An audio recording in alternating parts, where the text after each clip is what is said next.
أعوذ بالله من الشيطان الرجيم بسم الله الرحمن الرحيم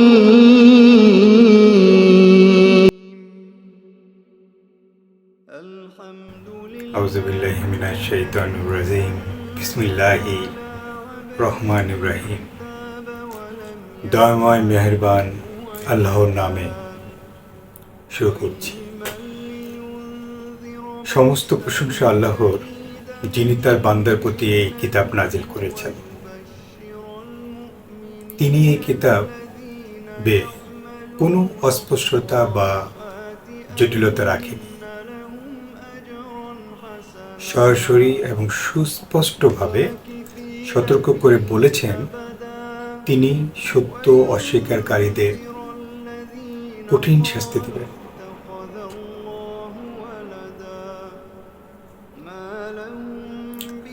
আর যারা বিশ্বাস স্থাপন করবে ও সৎ কাজ করবে তাদের সুসংবাদ দিয়েছেন উত্তম পুরস্কার জান্নাতের, যেখানে তারা থাকবে চিরকাল। এই কিতাবে সুস্পষ্টভাবে সতর্ক করা হয়েছে তাদেরকে যারা বলে আল্লাহ সন্তান গ্রহণ করেছে। কি জঘন্য কথা! আসলে আল্লাহ সম্পর্কে ওদের ন্যূনতম ধারণাও নেই এবং ওদের বাপদাদাদেরও কোনো ধারণা ছিল না। ওরা কেবলই মিথ্যা বলে। হে নবী, ওরা যদি আল্লাহর বাণীকে বিশ্বাস করতে ইচ্ছুক না হয়, তবে কি এ নিয়ে তুমি দুঃখ করতে করতে আত্মবিনাশী হবে? হে মানুষ, কর্ম ও আচরণে কে উত্তম তা পরীক্ষা করার জন্যই আমি আল্লাহ জমিনের উপর বিরাজমান সকল আকর্ষণ ও সৌন্দর্যকে সৃষ্টি করেছি। শেষ পর্যন্ত আমি সবকিছুকে বিরান কঙ্কর ভূমিতে রূপান্তরিত করব। যেহেতু পার্থিব জীবন হচ্ছে একটা পরীক্ষা, তাই হে নবী, তুমি কি মনে করো যে কিতাব অনুসারী গুহাবাসী যুবকদের ঘটনা আমার অন্যান্য নিদর্শনাবলীর চেয়েও বিস্ময়কর? স্মরণ করো, যুবকেরা গুহায় আশ্রয় প্রার্থনা নিয়ে যখন প্রার্থনা করল, হে আমার প্রতিপালক, আমাদের উপর তোমার রহমত বর্ষণ কর। জীবনের কাজকর্ম পরিচালনায় আমরা যেন সবসময় সত্য সচেতন হয়ে থাকতে পারি। তারপর কয়েক বছরের জন্য তাদের আচ্ছন্ন অর্থাৎ পার্থিব সবকিছু থেকে বিচ্ছিন্ন অবস্থায় রেখে দিলাম। পরে আমি তাদের জাগ্রত করলাম। আমি এই সব কিছু করেছি জগৎবাসীকে একটি সত্য বোঝানোর জন্য। তা হচ্ছে, ওদের দুজনের মধ্যে এই অবস্থিতি কাল সম্পর্কে কোন দলের ধারণা সঠিক। আমি এখন তোমার কাছে ওদের সত্য ঘটনা বয়ান করছি। কয়েকজন যুবক তাদের প্রতিপালকের উপর বিশ্বাস স্থাপন করেছিল, তাই আমি ওদের অন্তরের সত্য সচেতনতাকে দৃঢ় মূল করে দিলাম। তাদের আত্মশক্তিকে বলীয়ান করলাম। তারা সাহসের সাথে উঠে দাঁড়ালো, পরস্পরকে বলল, আমাদের প্রতিপালক মহাকাশ ও পৃথিবীর প্রতিপালক।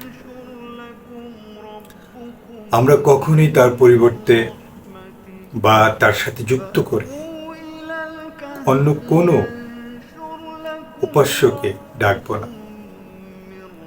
যদি করি, তা হবে অত্যন্ত গ্রহীত কাজ।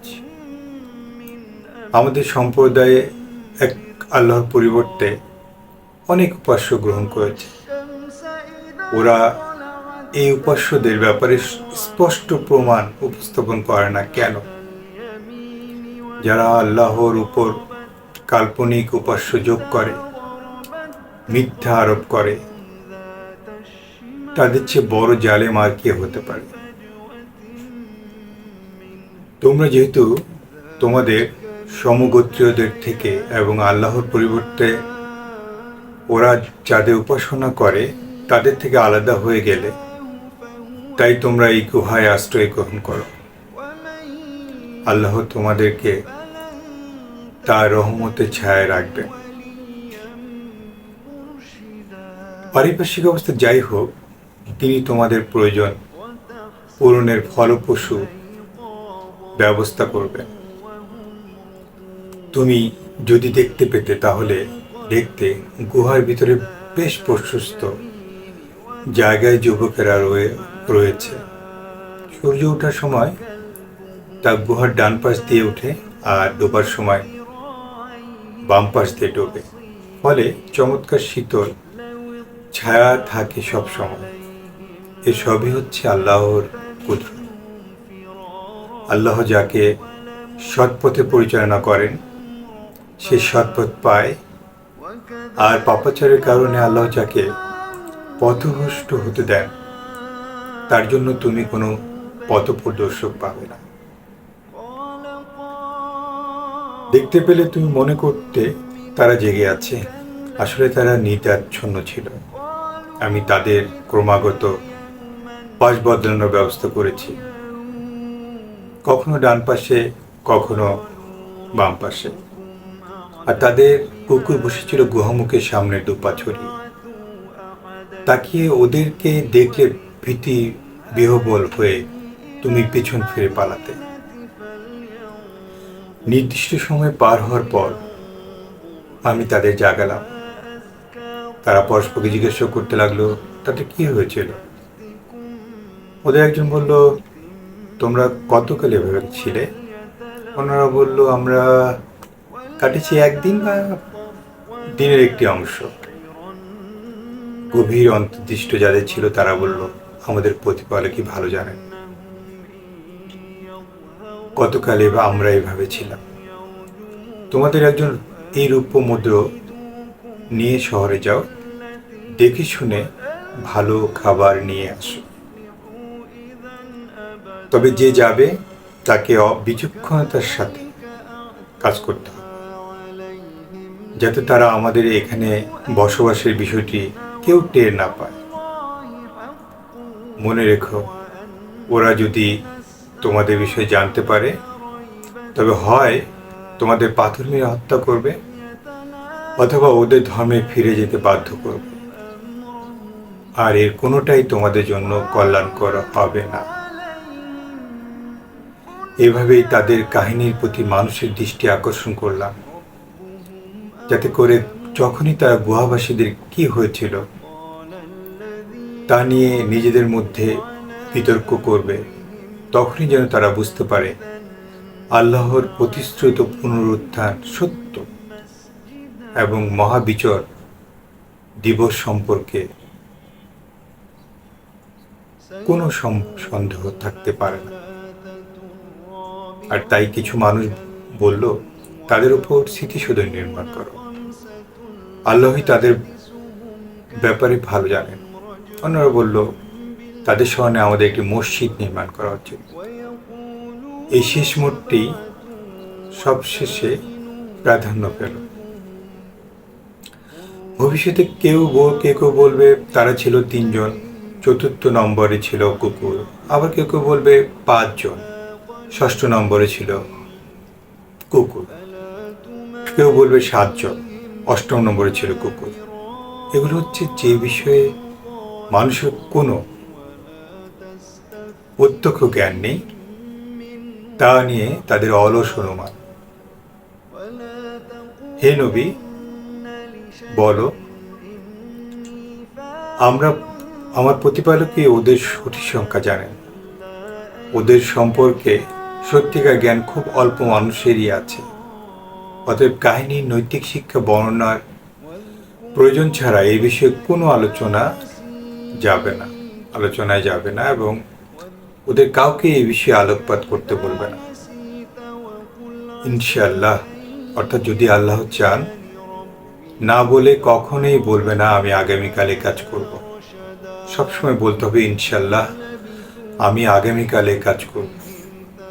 যদি ইনশাল্লাহ বলতে ভুলে যাও, তখন তোমার প্রতিপালককে স্মরণ করো আর বলো আমি প্রার্থনা করছি আমার প্রতিপালক আমাকে সত্যের আরও গভীরে প্রবেশ করার পথ নির্দেশ করবে। কেউ কেউ যদি বলে তারা ওই গুহাতে ছিল 300 বছর, আবার কেউ কেউ বলে ওরা আরো 9 বছর। হে নবী, তুমি বলো তারা কতকাল গুহায় ছিল তা আল্লাহই ভালো জানে।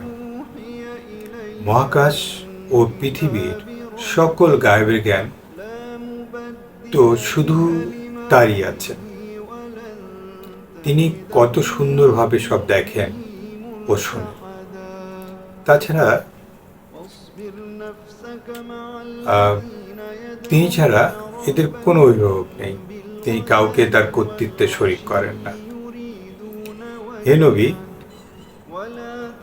তোমার প্রতিপালকের প্রেরিত কিতাব থেকে ওদের পাঠ করে শোনাও। তার বাণী পরিবর্তন করার কেউ নেই, আর তোমারও তিনি ছাড়া কোনো আশ্রয় নেই। প্রতিপালকের সন্তুষ্টি লাভের জন্য যারা সকাল সন্ধ্যায় তাকে ডাকে, তুমি সব সময় তাদের সাথে একাত্ম থেকো।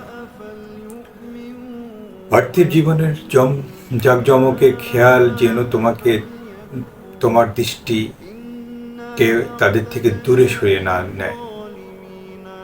আর আমাকে স্মরণ করার ব্যাপারে যাদের হৃদয়কে আমি অমনোযোগী দেখেছি, যারা তাদের খেয়াল খুশি অনুসরণ করে, সত্য ও ন্যায়ের সীমা লঙ্ঘন করে, তুমি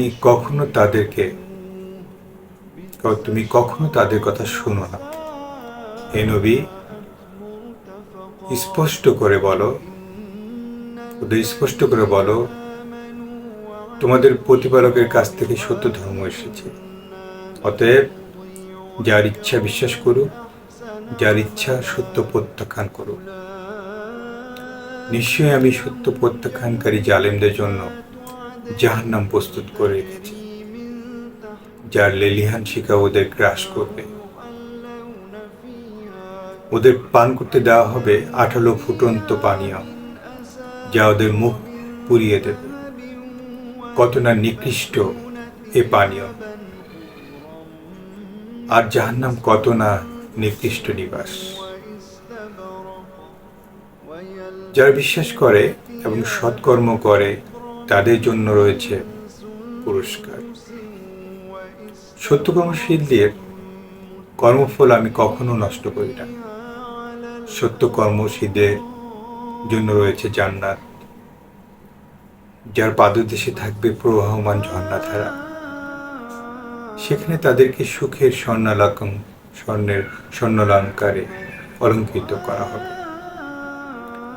তারা পরবে কারুকাজ করা রেশম ও মখমলের পাহাড়ি পোশাক। সুসজ্জিত আসনে বসবে হেলান দিয়ে।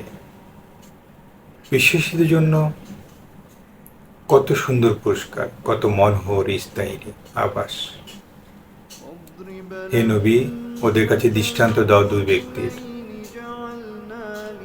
তাদের একজনকে আমি দিয়েছিলাম খেজুর গাছ, পরিবেষ্টিত 2টি আঙুরের বাগান, মাঝখানে ছিল শস্যক্ষেত। 2টি বাগানই ছিল ফুলে ফলে ভরপুর। 2 বাগানের মধ্যে দিয়েই প্রবাহিত ছিল ঝর্ণাধারা। তার ধন সম্পত্তি ছিল প্রচুর। একদিন কথায় কথায়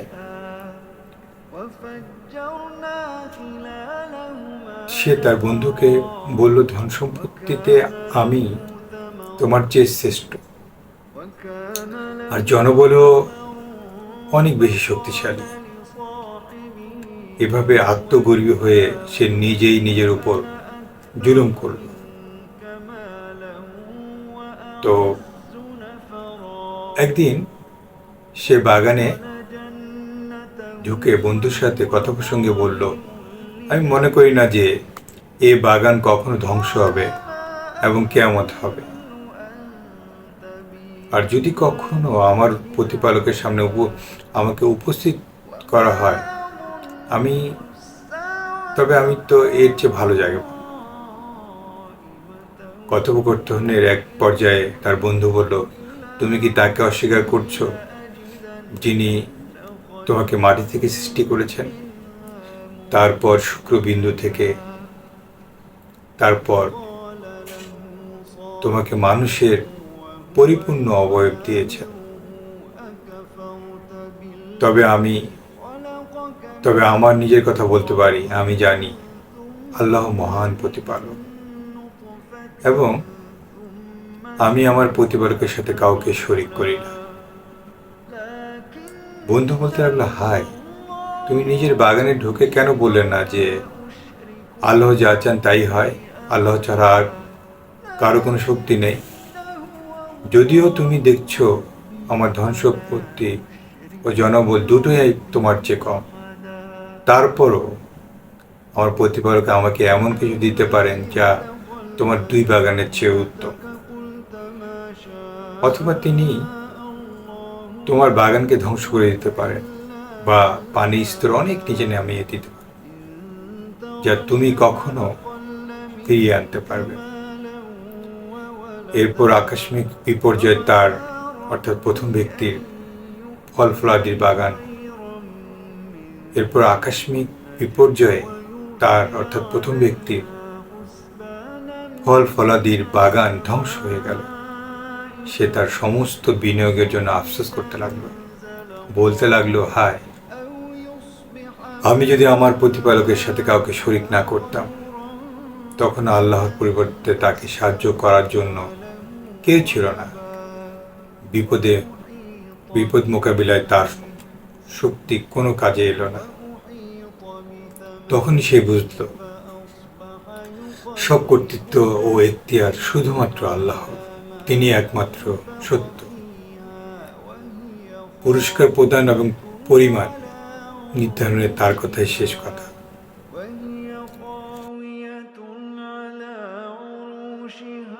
হে নবী,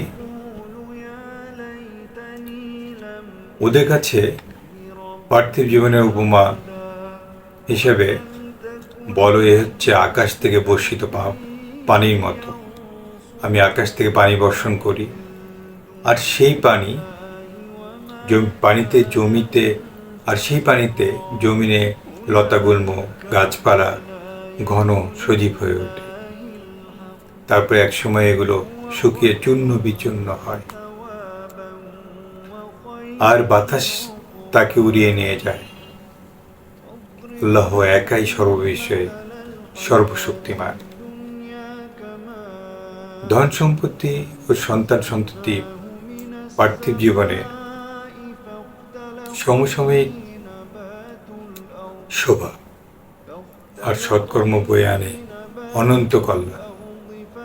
তোমার প্রতিপালকের নিকট পুরস্কার প্রাপ্তির জন্য তা অতি উত্তম, আর মনোবাঞ্ছা পূরণের চমৎকার।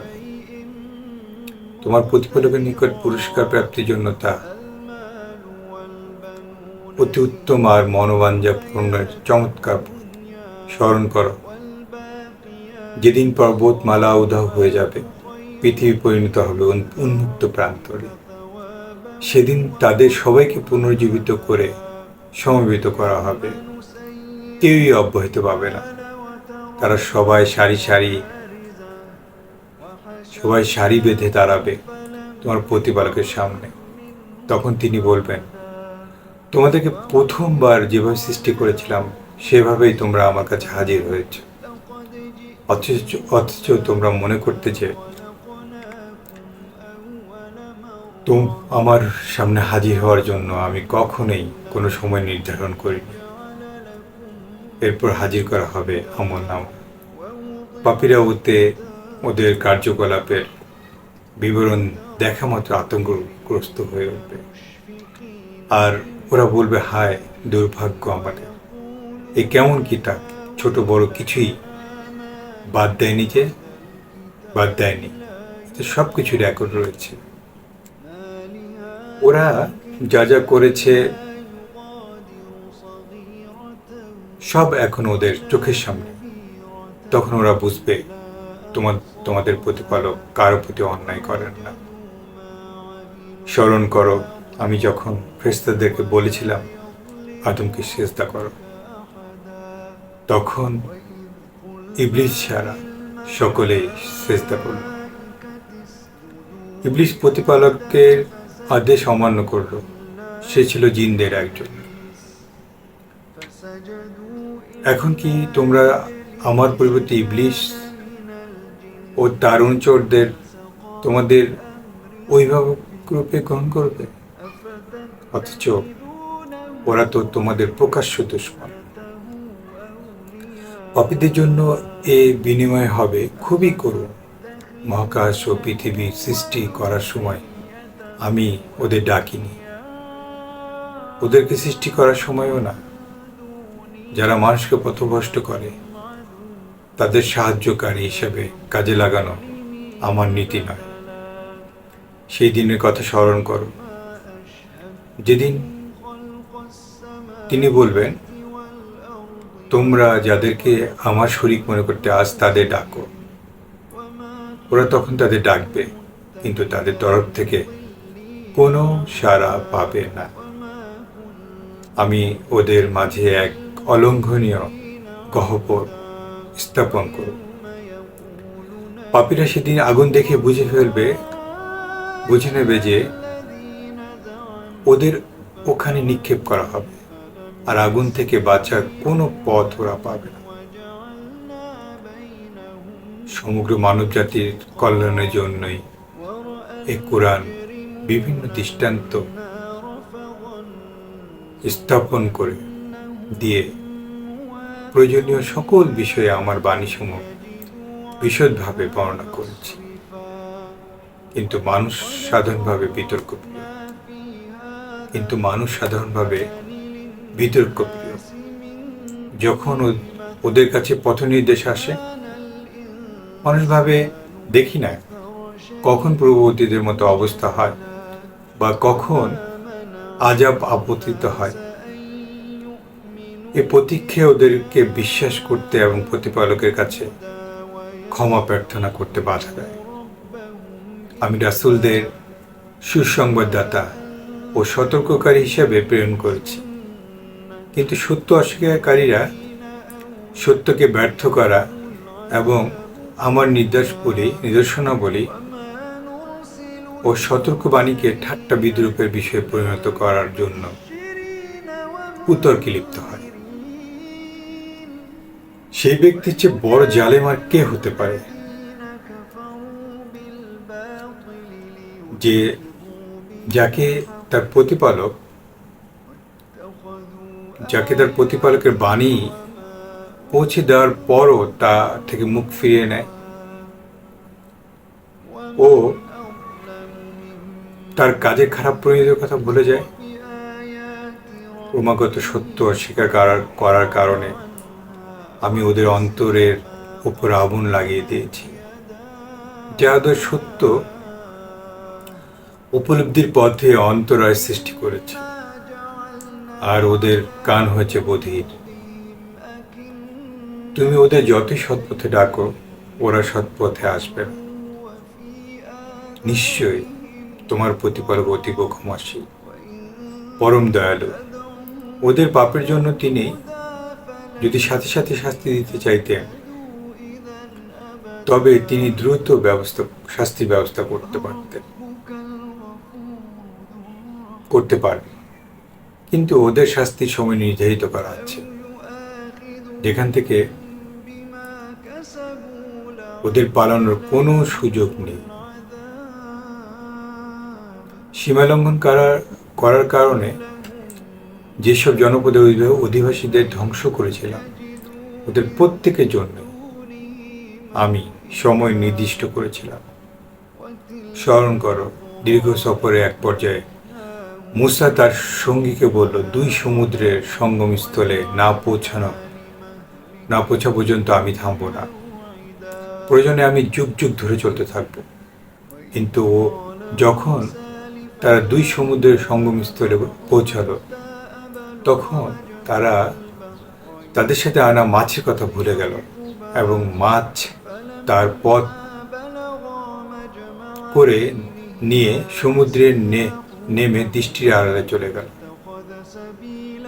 সেখান থেকে অনেক দূর হাঁটার পর মুসা তার সঙ্গীকে বলল, আমাদের খাবার আনো, আজকের সফরে খুব কষ্ট হয়েছে। সঙ্গী বলল, আপনি কি বিশ্বাস করবেন, আমি যখন ওখানে পাথরের উপর বসেছিলাম তখনই আমি মাছের কথা ভুলে গিয়েছিলাম। নিশ্চয়ই শয়তানই আমাকে মাছের কথা ভুলিয়ে দিয়েছিল। অবাক কাণ্ড, মাছটা নিজেই পথ করে সমুদ্রে চলে গেল। মুসা বিস্ময়ের সাথে বলল, আরে আমরা তো এই জায়গাটাই খুঁজছিলাম। তারপর তার পদচিহ্ন অনুসরণ করে সেই জায়গায় ফিরে এল। সেখানে দেখা পেল আমার এক বান্দার, অর্থাৎ আল্লাহর এক বান্দার, যাকে আল্লাহ তার রহমতে ধন্য ও মারফেতের অন্তর্নিহিত, অর্থাৎ গায়েবের, অর্থাৎ আনসিন বিষয়ের অন্তর্নিহিত বাস্তবতা জ্ঞান দান করেছিলাম। আল্লাহ দান করেছিলেন। তো মুসা তাকে বলল, সত্যপথে যে নিগূঢ় জ্ঞান আপনাকে দেওয়া হয়েছে তা থেকে আমাকে শিক্ষা দেবেন। এ আশা নিয়ে আমি কি আপনাকে অনুসরণ করতে পারি? দরবেশ বলল, আমার সাথে চলার মতো ধৈর্য তোমার নেই, তোমার অভিজ্ঞতা দিয়ে বুঝতে পারবে না। এমন বিষয়ে তুমি কিভাবে ধৈর্য ধারণ করবে? মুসা বলল, আল্লাহর ইচ্ছায় আপনি আমাকে ধৈর্যশীল হিসাবে পাবেন। আমি আপনার কোনো আদেশ অমান্য করব না। দরবেশ বলল, ঠিক আছে, আমার সাথে থাকতে চাইলে আমি নিজে না বলা পর্যন্ত কোনো বিষয়ে আমাকে প্রশ্ন করবে না। তারা দুজন যাত্রা শুরু করলো। তারা পৌঁছালো সমুদ্র তীরে। সাগর পাড়ি দিয়ে নৌকা থেকে নামার সময় দরবেশ নৌকার তলদেশ ফুটা করে দিল। তখন মুসা বিস্মিত হয়ে বলল, আপনি এ কি করলেন? আপনি কি আরোহী সমেত নৌকা ডোবানোর জন্য তলায় ফুটা করবেন? এ তো গুরুতর অন্যায়। দরবেশ বলল, আমি কি বলিনি যে তুমি কিছুতেই আমার সাথে ধৈর্য ধরতে পারবে না? মুসা বলল, আমার অপরাধ দেবেন না, আমি শর্ত ভুলে গিয়েছিলাম। আমি যা করে ফেলেছি সেজন্য আমার উপর কঠোর হবেন না। দুজন আবার যাত্রা শুরু করলো। পথে দেখা হলো এক তরুণের সাথে। দরবেশ তরুণকে হত্যা করল। তখন মুসা আলাইহিসসালাম আবার বলে উঠল, আপনি এক নিষ্পাপ তরুণকে খুন করলেন, যে কাউকে খুন করেননি। আপনি মহা অন্যায় করেছেন। দরবেশ বলল, আমি কি বলিনি যে তুমি আমার সাথে কিছুতেই ধৈর্য রাখতে পারবে না? মুসা বলল, এরপর যদি আমি আপনাকে কোনো প্রশ্ন করি তবে আমাকে আর আপনার সাথে রাখবেন না। আমি আপনার কাছে ক্ষমা চাচ্ছি। দুজনে আবার যাত্রা শুরু করলো। তারা গিয়ে পৌঁছলো এক জনপদে। তারা সেখানে বাসিন্দাদের কাছে খাবার চাইল, কিন্তু কেউ তাদের মেহমানদারি করতে রাজি হলো না। তারপর তারা সেখানে এক হেলে পড়া দেয়াল দেখতে পেল। সে দরবেশ দেয়ালটাকে শক্ত করে খাড়া করে দিল।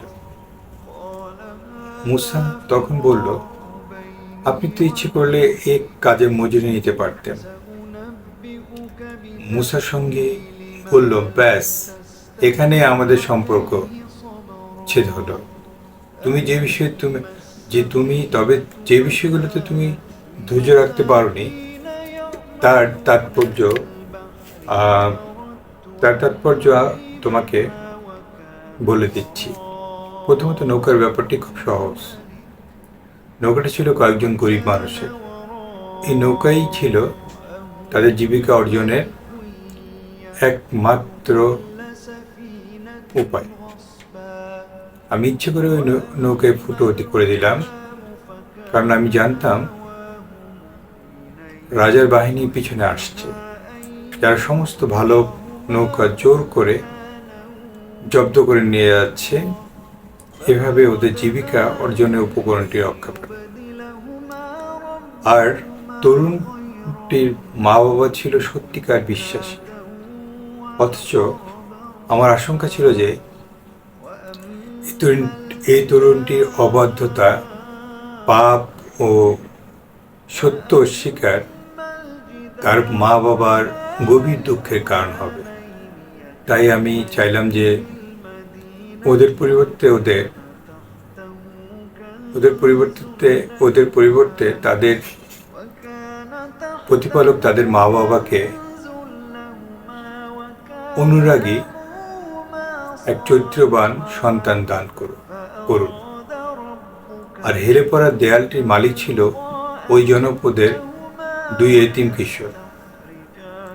দেয়ালের নিচে ছিল গুপ্তধন। ওদের বাবা ছিল একজন সৎকর্মশীল মানুষ। সেজন্য তোমার প্রতিপালক দয়া পরবশ হয়ে ইচ্ছা করলেন যে ওরা যেন সাবালক হওয়ার পর গুপ্তধন উদ্ধার করতে পারে। তুমি যে বিষয়ে ধৈর্য রাখতে পারোনি, এই হচ্ছে তার তাৎপর্য। অতএব হে মুসা, তুমি এখন বুঝতেই পারছো এটি তোমার প্রতিপালকের দয়ারই প্রকাশ। আমি নিজ থেকে কিছুই করিনি। হে নবী, ওরা জুলকারনাইন সম্পর্কে জানতে চাচ্ছে। ওদের বলো, আমি তার কথা তোমাদের কাছে বয়ান করব। আমি তাকে দুনিয়ার কর্তৃত্ব দিয়েছিলাম, সেই সাথে দিয়েছিলাম কর্তৃত্ব রক্ষার সকল উপকরণ। সে প্রথমে পশ্চিম দিকে অভিযাত্রা শুরু করল। সে যখন অস্তাচলে পৌঁছালো, তখন সূর্যকে খোলা পানির সমুদ্রে অস্তমিত হতে দেখল। সেখানে সে এক সম্প্রদায়ের সম্মুখীন হলো যারা বিভিন্ন পাপাচারে লিপ্ত ছিল। আমি বললাম, হে জুলকারনাইন, তুমি এদের শাস্তি দিতে পারো বা সদে ব্যবহার করতে পারো। জুলকারনাইন বলল, ওদের মধ্যে যে জুলুম করবে তাকে আমি অবশ্যই শাস্তি দেব। এরপর যখন তাকে প্রতিপালকের কাছে উপস্থিত করা হবে, তখন তিনি তাকে কঠিন শাস্তি দিবেন। কিন্তু ওদের মধ্যে যারা বিশ্বাস স্থাপন করবে এবং সৎকর্ম করবে, সে তো পরকালে চূড়ান্ত কল্যাণ লাভ করবে এবং পার্থিব জীবনে আমরা তাকে সহজ বিধিবিধান দেব। এরপর আরেক অভিযাত্রায় সে পৌঁছালো সূর্যোদয়ের দেশে।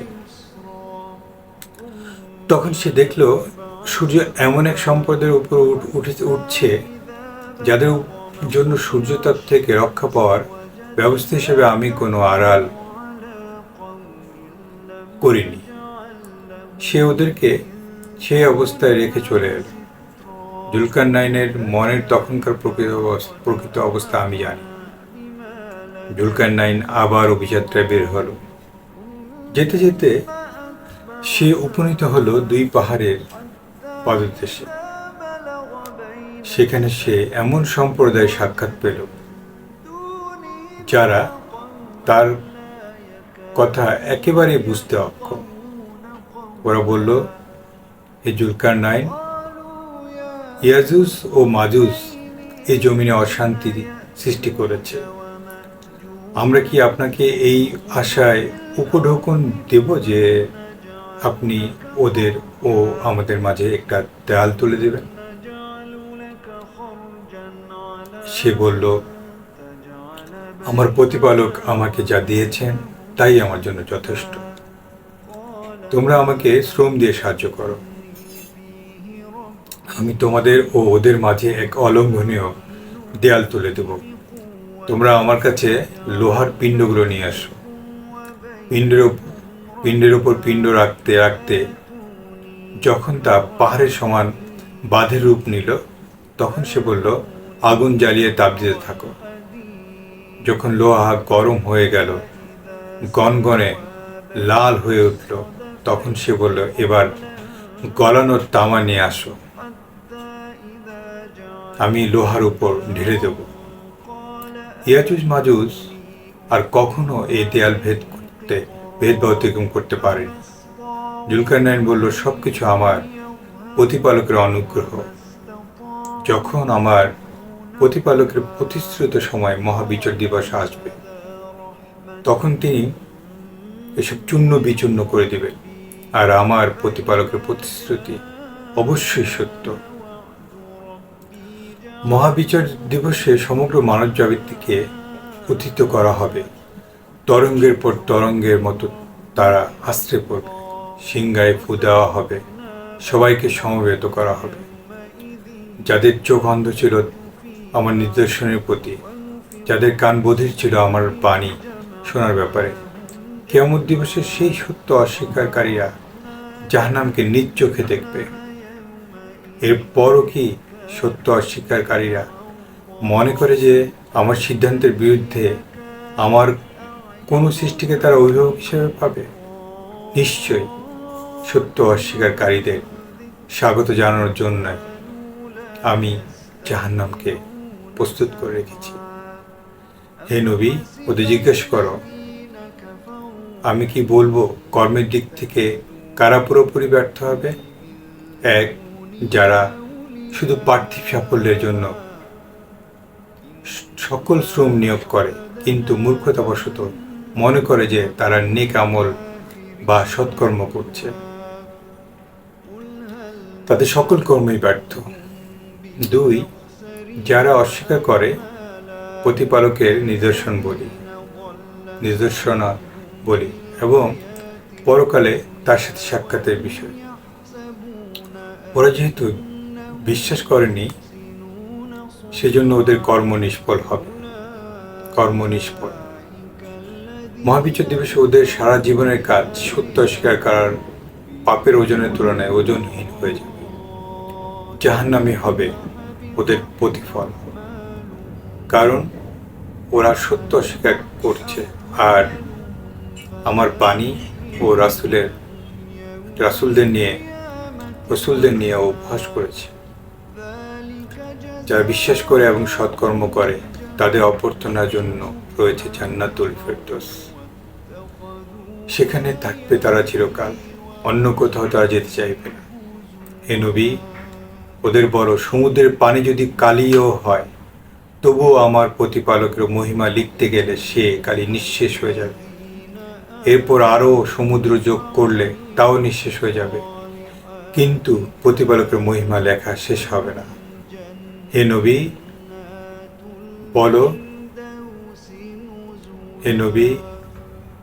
বলো, আমি তোমাদের মতো একজন মানুষ। আমি ওহী পেয়েছি যে আল্লাহ তোমাদের একমাত্র উপাস্য। অতএব মহাবিচার দিবসে যে তার প্রতিপালকের অনুগ্রহে কামনা করে, সেই জন্য সৎকর্ম ও তার প্রতিপালকের উপাসনায় কাউকে শরীক না করে। تنفد كلمات ربي ولو جئنا بمثله مددا